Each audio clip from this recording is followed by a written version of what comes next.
जब कुदरत अपना रूप दिखाती है तो रूह कांप जाती है और ऐसा ही कुछ हुआ था फ्लाइट 571 के साथ। ये प्लेन एक बर्फीली पहाड़ी पर क्रैश हुआ, जमीन से हजारों फीट ऊपर। और इस क्रैश में जो पैसेंजर्स बचे रह गए उनके पास खुद को बचाने के लिए सिर्फ एक ही चारा था, अपने ही फैमिली मेंबर्स और यार दोस्तों का मांस खाना। फ्लाइट 571 की कहानी, चाहे इसे आप दुनिया का सबसे बड़ा चमत्कार कहो या मानव इतिहास की सबसे बड़ी क्रूरता, लेकिन इस कहानी को सुनकर आपकी रूह कांप जाएगी। ये दिल दहला देने वाली कहानी शुरू होती है 12 अक्टूबर 1972 को। साउथ अमेरिका के यूरुग्वाई देश से एक चार्टर्ड प्लेन उड़ान भरता है जिसको चिली देश की राजधानी सैंटियागो में पहुंचना है। इस प्लेन में बैठे हैं रग्बी प्लेयर्स और उनका मैच देखने जा रहे हैं उनके फैमिली मेंबर्स, उनके रिलेटिव्स और उनके यार दोस्त। इस प्लेन में टोटल 45 पैसेंजर्स हैं जिनमें 9 क्रू मेंबर्स हैं। ये फ्लाइट 3 घंटों में अपनी डेस्टिनेशन पर पहुंच जाएगी, लेकिन रास्ते में इसको एंडीज की पर्वतमालाओं को पार करना होगा। लेकिन दुर्भाग्य से आगे चलकर मौसम खराब मिलता है। इस वजह से इस फ्लाइट को रास्ते में ही अर्जेंटीना के मेंडोजा शहर में लैंड कराया जाता है। ये फ्लाइट रात भर वहीं रुकती है और अगले दिन यानी 13 अक्टूबर को उड़ान भरने के लिए तैयार होती है। लेकिन परेशानी ये है कि अभी भी मौसम खराब है। लेकिन अच्छी बात यह है कि इस फ्लाइट का जो पायलट है वो इस रूट से पहले भी 29 बार उड़ान भर चुका है। इस वजह से उसे पूरा आइडिया है कि इन एंडीज की पहाड़ियों को कैसे पार करना है। पायलट के कॉन्फिडेंस की वजह से ये फ्लाइट 13 अक्टूबर को दोपहर के 2:18 पर फिर से उड़ान भरती है। यहाँ से सैंटियागो पहुँचने में सिर्फ 1 घंटे का रास्ता बचा है और पायलट को पूरा भरोसा है कि 1 घंटे के बाद वो सही सलामत सैंटियागो में पहुँच जाएंगे। ये प्लेन करीब 18,000 फीट के एल्टीट्यूड पर उड़ रहा था और धीरे धीरे एंडीज की पहाड़ियों को पार करता जा रहा था। लेकिन आगे चलकर मौसम और खराब होता गया, जिस वजह से विजिबिलिटी और कम हो गई और पायलट को आगे कुछ भी दिखाई नहीं दे रहा था। अगर मौसम साफ होता तो पायलट आसपास की पहाड़ियों को देखकर आइडिया लगा लेता कि प्लेन कहाँ है, लेकिन इस समय तो पायलट केवल प्लेन के इंस्ट्रूमेंट्स पर ही निर्भर है। अब क्योंकि पायलट को पता था कि वो 1 घंटे में सैंटियागो पहुंच जाएंगे, इसीलिए वो अपनी लोकेशन का रफ आकलन करता रहा और 1 घंटे के बाद जब उसे लगा कि उसने एंडीज की पहाड़ियों को पार कर लिया है तो उसने सैंटियागो एयरपोर्ट पर एटीसी से प्लेन को लैंड कराने की अनुमति मांगी। एटीसी ने पूछा कि क्या आपने एंडीज की पहाड़ियों को पार कर लिया है? तो पायलट ने कहा कि हाँ, उन्होंने एंडीज की पहाड़ियों को पार कर लिया है। एटीसी भी पायलट द्वारा दी गई लोकेशन पर ही निर्भर थी, तो एटीसी ने प्लेन को लैंड कराने की परमिशन दे दी और पायलट से कहा कि आप प्लेन को 11,500 फीट के एल्टीट्यूड पर ले आओ। 3:21 पर पायलट प्लेन के एल्टीट्यूड को धीरे धीरे घटाने लगा। जैसे ही प्लेन नीचे आता है तो पायलट को दिखाई देता है कि अभी तो एंडीज की पहाड़ियां ही चल रही हैं और सामने एक बहुत बड़ी चट्टान है। जल्दी से पायलट प्लेन को फिर से ऊपर उठाने की कोशिश करते हैं, लेकिन अब बहुत देर हो चुकी थी। प्लेन को ऊपर उठाते उठाते प्लेन का पिछला हिस्सा पहाड़ी से टकरा जाता है और वो टूटकर अलग हो जाता है। प्लेन का पिछला हिस्सा खत्म होने की वजह से पीछे की जो सीटें थीं वो यात्रियों सहित हवा में उड़ जाती हैं और 3 पैसेंजर्स हवा में ही उड़कर खत्म हो जाते हैं। इस टकराव में प्लेन का राइट विंग भी टूट चुका था, जिस वजह से प्लेन डिसबैलेंस हो जाता है, जिस वजह से उसकी दूसरी विंग भी पहाड़ी से टकराती है और वो भी टूट जाती है। अब केवल प्लेन का फ्रंट पार्ट ही बचा था जो 350 किलोमीटर प्रति घंटे की रफ्तार से नीचे ग्लेशियर में टकराता है। प्लेन पूरी तरह से तहस नहस हो जाता है। प्लेन के पायलट तुरंत मारे जाते हैं। 45 में से 12 लोग इस घटना में मारे जा चुके हैं और 33 लोग अभी भी जिंदा हैं, लेकिन इनमें से ज्यादातर बहुत जख्मी हालत में हैं और उन्हें ये भी नहीं पता कि इस समय वो कहां पर हैं। ये क्रैश हुआ प्लेन जमीन से 3,570 मीटर की ऊंचाई पर एंडीज की किसी अनजान पहाड़ी पर बिखरा पड़ा है। क्या वो इस पहाड़ी से बचकर निकल पाएंगे या नहीं, ये कोई नहीं जानता। अभी तक जो हुआ वो तो महज एक छोटा सा ट्रेलर था। इस फ्लाइट की असली कहानी तो अब शुरू होगी। आप कल्पना भी नहीं कर सकते कि आगे चलकर इनके साथ क्या होने वाला है। ये वीरान एंडीज की पहाड़ियां अब इन पर कहर बनकर बरसने वाली हैं। इनकी आगे की स्टोरी जानकर आपकी रूह तक कांप जाएगी। घायल हुए पैसेंजर्स में से एक पैसेंजर था नांदो पराडो, जिसके सिर में चोट आई थी, जिस वजह से वो कोमा में चला गया। परेशानी ये थी कि जल्द ही सूर्य ढलने वाला था और शाम होने वाली थी। इस वजह से रेस्क्यू टीम के पास उनको ढूंढने के लिए ज्यादा वक्त नहीं था और बाई चांस अंधेरा होने से पहले उनको नहीं बचाया गया तो इस बर्फीली पहाड़ी पर रात गुजारना नामुमकिन होगा, क्योंकि यहाँ का तापमान रात में -30 डिग्री सेल्सियस तक पहुँच जाता है। जल्द ही रेस्क्यू के लिए 4 जहाज रवाना किए गए। इन चारों जहाजों ने एंडीज की पहाड़ियों को खंगाल डाला, लेकिन इन्हें कहीं भी कुछ भी नहीं मिला, क्योंकि प्लेन ऐसी जगह पर क्रैश हुआ था जहां पर सफेद बर्फ और घना कोहरा था और प्लेन भी सफेद रंग का ही था। इस वजह से ऊपर से देखने पर रेस्क्यू टीम को क्रैश साइट का अंदाजा ही नहीं हो पा रहा था। देखते ही देखते रात हो गई और उस दिन रात भर के लिए रेस्क्यू ऑपरेशन को स्थगित कर दिया गया। बचे हुए पैसेंजर्स को उम्मीद थी कि वो कैसे भी करके सिर्फ आज की रात काट लें, कल तो उन्हें कोई न कोई बचा ही लेगा। और उन्होंने क्रैश पड़े प्लेन में शेल्टर बनाया और रात गुजारी। ये रात इनके लिए बहुत भयानक थी, क्योंकि आज की रात इन्हें -30 डिग्री सेल्सियस में गुजारनी है। लेकिन इनके पास एक उम्मीद है कि कल इन्हें कोई न कोई ढूंढ लेगा और बचा लेगा। इस उम्मीद में ये इस रात को कैसे भी करके काट लेते हैं। लेकिन 5 लोग इस रात को नहीं झेल पाते और अब जिंदा बचे हुए लोगों की संख्या 33 से घटकर 28 रह जाती है। अगले दिन की सुबह 14 अक्टूबर को सर्च ऑपरेशन फिर से चालू किया जाता है और 11 जहाज इन्हें ढूंढने के लिए उड़ान भरते हैं। लेकिन परेशानी वही थी कि क्रैश हुआ प्लेन सफेद रंग की वजह से बर्फीली पहाड़ियों में नजर ही नहीं आ रहा था।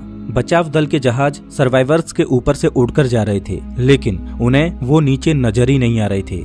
इस वजह से सर्वाइवर्स ने बचाव दल को सिग्नल देने के लिए प्लेन के ऊपर लिपस्टिक से SOS लिखने की कोशिश की, लेकिन उन्हें रियलाइज हुआ कि इतना बड़ा SOS लिखने के लिए लिपस्टिक काफी नहीं थी। इस वजह से उन्होंने अपने सूटकेसेज से बर्फ पर एक बड़ा सा क्रॉस बना दिया ताकि वो आसमान से बचाव दल को साफ साफ दिखाई दे सके।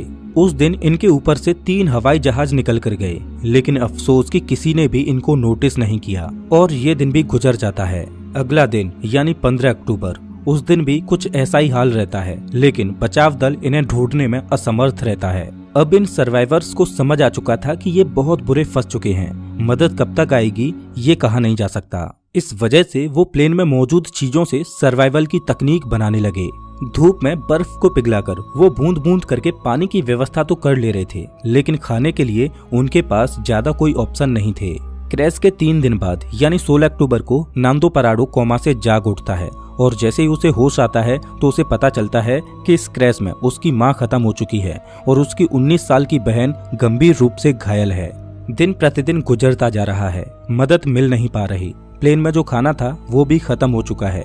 सूरज की रोशनी बर्फ से रिफ्लेक्ट होकर इनकी आंखों को डैमेज कर रही है। भूख, प्यास और असहनीय ठंडी को सहते सहते अब इन्हें इस पहाड़ी पर 8 दिन गुजर चुके थे। रेस्क्यू प्लेन आते और इनके ऊपर से निकल जाते। क्रैश के 8 दिन बाद नांदो पराडो की बहन भी जीवन की लड़ाई को हार जाती है और अपना दम तोड़ देती है। और उधर 8 दिनों के बाद सर्च अभियान को रोक दिया जाता है, क्योंकि अक्टूबर के महीने में वहां पर बहुत ज्यादा बर्फ पड़ती है। इस वजह से सर्च अभियान को 2 महीनों के लिए स्थगित कर दिया जाता है। ऑफिशियल्स को ये लगा कि इन 8 दिनों में सारे यात्री मारे जा चुके होंगे। इस वजह से उनकी मुर्दा बॉडीज को 2 महीने के बाद खोजकर उनके घर वालों को भिजवा दिया जाएगा। इधर सर्वाइवर्स को प्लेन के मलबे में एक रेडियो मिला। जब सर्वाइवर्स ने रेडियो को ऑन किया तो उसमें उन्हीं की न्यूज ब्रॉडकास्ट हो रही थी कि फ्लाइट 571 के सर्च ऑपरेशन को अब बंद कर दिया गया है। इस न्यूज ने सर्वाइवर्स के होश उड़ा दिए। अभी तक तो उनको अपने खोजे जाने की एक उम्मीद थी, लेकिन वो अब रेडियो पर अपने ही मरने की खबर सुन रहे थे।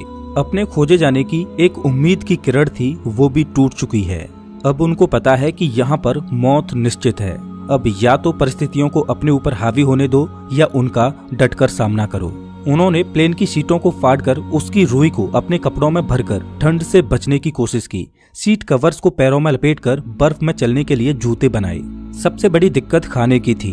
अब जिंदा रहने के लिए इनके पास सिर्फ एक ही ऑप्शन था, वो करना जो इतिहास में कभी भी किसी ने नहीं किया, जिसके बारे में सोचकर ही रूह कांप जाए। इन्होंने बर्फ में पड़ी अपने फैमिली मेंबर्स, रिलेटिव्स और जिनके साथ वो कभी खेले कूदे उन यार दोस्तों की मुर्दा बॉडीज को खाने का फैसला किया। हालांकि ये फैसला लेना उनके लिए बिल्कुल भी आसान नहीं था। एक एक करके दिन गुजरता जा रहा था। इनके पास खुद को बचाने के लिए कोई भी प्लान नहीं था। वो रात को ठंड से बचने के लिए टूटे पड़े प्लेन के अंदर ही सोते। लेकिन क्रैश के 16 दिन बाद यानी 29 अक्टूबर को कुदरत ने इनको एक और झटका दिया। वो रात में सो रहे थे और अचानक उन्हें पता चलता है कि पहाड़ से बर्फ का एक मोटा हिस्सा टूटकर नीचे गिर रहा है। ये एवलांच इतनी जोर से आया कि भारी मात्रा में मौजूद बर्फ ने उनके टूटे प्लेन को अपनी चपेट में ले लिया। उनका प्लेन बर्फ के नीचे दब चुका था और प्लेन के अंदर भी बर्फ घुस चुकी थी, जिस वजह से उनके लिए ऑक्सीजन की कमी हो गई और दम घुटने की वजह से 8 और लोग अपनी दम तोड़ देते हैं और अब केवल 19 लोग ही जिंदा बचे हैं, लेकिन वो भी बर्फ के नीचे दबे हैं। इस बर्फ से बाहर निकलने में इन लोगों को 3 दिनों का समय लग जाता है। अब इन्हें रियलाइज हो जाता है कि यहाँ रहेंगे तो एक एक करके सब लोग मारे जाएंगे। इससे अच्छा है कि इस पहाड़ी से बाहर निकलकर मदद ढूंढने की कोशिश की जाए। उन लोगों में ज्यादातर सभी जख्मी हालत में थे, इस वजह से वो इस पहाड़ी को पार करने में सक्षम नहीं थे। लेकिन 3 लोग ऐसे थे जो कम चोटिल थे, इस वजह से उन तीनों ने इस पहाड़ी से बाहर निकलकर मदद लाने का फैसला किया। उन्होंने रास्ते के लिए मांस के टुकड़े अपने साथ लिए और उनको ठंड से बचने के लिए सबसे मोटे कपड़े दिए गए। और क्रैश के 33 दिनों के बाद यानी 15 नवंबर को ये तीनों लोग मदद ढूंढने के लिए निकल पड़ते हैं। चलते चलते इनको शाम होने लगती है, तभी इनकी नजर प्लेन के दूसरे टूटे हुए हिस्से पर पड़ती है। प्लेन का जो पिछला हिस्सा टूटकर अलग हो गया था, उन्हें वो दिखाई देता है। जब वो उस मलबे के पास जाते हैं तो उन्हें उसमें खाने के लिए बहुत कुछ मिलता है। आज की रात उन्होंने इसी में गुजारने का फैसला किया। पिछले कुछ दिनों में आज की ये रात उनके लिए अच्छी रही। प्लेन के उस पिछले भाग में उन्हें एक बैटरी मिली।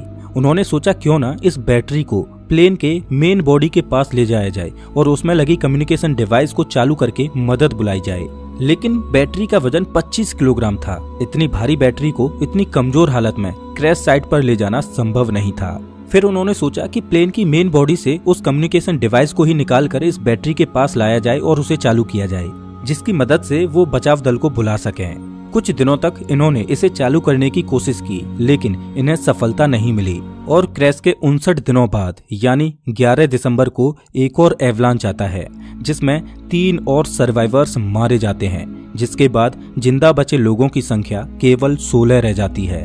और अब ये तीनों नौजवान कैनेसा, पराडो और विजिंटेन बिना किसी गियर के ग्लेशियर पर चढ़ाई करने के लिए निकल पड़ते हैं। ये तीनों पश्चिम दिशा की ओर चलते चले जाते हैं, लेकिन ये बिल्कुल भी नहीं जानते कि जिस दिशा में ये जा रहे हैं उसमें कोई इंसानी बस्ती इन्हें मिल पाएगी या नहीं। उनको बस ये लग रहा था कि उनको इस सामने वाली पहाड़ी को पार करना है और उन्हें मदद मिल जाएगी, और उन्हें उम्मीद थी कि वो 3 दिनों में इस पहाड़ी को पार कर लेंगे। इसीलिए उन्होंने अपने साथ में सिर्फ 3 दिनों के लिए ही मीट की सप्लाई रखी। इन्होंने धागे से सिलकर एक स्लीपिंग बैग बनाया था, तो ये दिन भर बिना किसी गियर के पहाड़ पर चढ़ते और रात में एक ही स्लीपिंग बैग में तीनों चिपक कर सोते। खुले में बिना किसी सुविधा के -30 डिग्री सेल्सियस में रात गुजारना कोई आसान बात नहीं थी। चलते चलते इन्हें चौथे दिन की सुबह हो चुकी थी, लेकिन अच्छी बात ये थी कि वो अब उस पहाड़ी की चोटी पर पहुंच चुके थे। जैसे ही ये पहाड़ की चोटी पर पहुंचे तो इनके पैरों तले जमीन निकल गई, क्योंकि पहाड़ पर चढ़कर इन्हें पता चला कि वो इतने दिनों से जिस दिशा में चल रहे थे वो गलत दिशा थी। आगे रास्ता खत्म ही नहीं होता। अब क्योंकि उनके पास खाने की सप्लाई बहुत कम थी, इस वजह से उन्होंने फैसला किया कि उनमें से एक बंदा क्रैश साइट पर वापस चला जाएगा और 2 लोग आगे जाएंगे। इस वजह से विजिंटन वापस लौट जाता है और पराडो और कनेसा आगे बढ़ते रहते हैं। उस पहाड़ की चोटी पर चढ़ने के बाद इनको सही रास्ते का अनुमान हो जाता है और ये दोनों कई दिनों तक आगे बढ़ते रहते हैं और कुछ दिनों के बाद इन्हें नदी की एक छोटी सी धारा मिलती है। वो उस धारा के साथ साथ नीचे चलते रहते हैं और लगातार 9 दिनों तक चलने के बाद 20 दिसंबर को नदी के दूसरे किनारे पर इन्हें 3 लोग दिखाई देते हैं। ये चलते चलते बहुत थक चुके थे। पिछले 9 दिनों में इन्होंने पहाड़ पर 61 किलोमीटर की हाइकिंग की थी और अब मंजिल इनके सामने थी। इन्होंने उनसे मदद की गुहार लगाई, लेकिन वो लोग टुमारो बोलकर चले गए। उस दिन उन्हें कोई मदद नहीं मिल पाई, लेकिन अगले ही दिन वो विलेजर फिर से वापस आया और एक पत्थर में कागज और पेन लपेटकर नदी के दूसरे किनारे पर फेंका। नांदो पराडो ने पेन और कागज को उठाकर जो भी घटना घटी थी उसके बारे में सब कुछ लिख दिया। जब उस विलेजर ने उस पेपर को पढ़ा तो वो सब कुछ समझ गया, क्योंकि उसे पता था कि इन पहाड़ियों में कुछ दिन पहले प्लेन क्रैश हुआ था और उस एरिया में भी पूछताछ के लिए लोग आए थे। लेकिन वो हैरान था कि ये लोग अभी तक जिंदा कैसे बचे हैं। वो विलेजर जल्द से जल्द शहर गया और आर्मी कमांड के साथ इस इन्फॉर्मेशन को साझा किया और जल्द ही चिली की एयरफोर्स इन्हें रेस्क्यू करने के लिए पहुंचती है। आर्मी ऑफिसर्स पराडो और कनेसा को हेलीकॉप्टर में बिठाकर क्रैश साइट पर पहुंचते हैं और 22 दिसंबर 1972 को क्रैश के 70 दिनों के बाद बचे हुए सर्वाइवर्स को रेस्क्यू किया जाता है। इन लोगों की हालत बहुत ज्यादा खराब थी। इस क्रैश के बाद टोटल 16 लोग ही सर्वाइव कर पाते हैं। इनकी ये कहानी सच में दिल दहला देने वाली कहानी थी। लेकिन इससे भी खतरनाक सर्वाइवल की कहानी है एक ऐसे व्यक्ति की जो 438 दिनों तक गहरे समुद्र में फंसा रहा।